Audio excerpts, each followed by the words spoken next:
Kahit na walang nakakakita dito, nakikita ko ng Diyos. Sino may gawa nito? Akala ko ba friends ko kayo? Tapos pinagsisiraan mo ako sa FB? Ano akala nyo? Hindi ko malalaman na kayo yung gumawa nun? Ha? Maulang hiya kayo?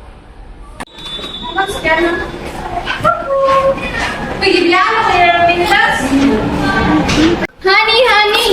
Ano sa mga nagawa namin? Hindi yun namin sinasadya. Okay lang na intinan ko kayo. Bakit ganyan ang iyong ginawa? Pinili ko magpaumanhin kasi natatakot ako sa Diyos.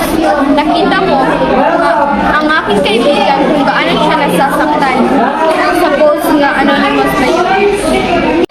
Ano ang naging batayan mo upang piliin ang aksyon iyon sa dula?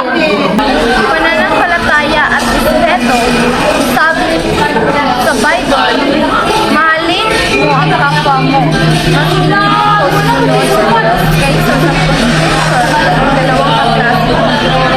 Ano ang naging mahalaga ng desisyong ito sa pagpapanatili ng iyong integridad bilang tao? Kaya nito na may panindigan ako na protektahan ang dignidad ng aking kaibigan at relasyon ko sa Diyos.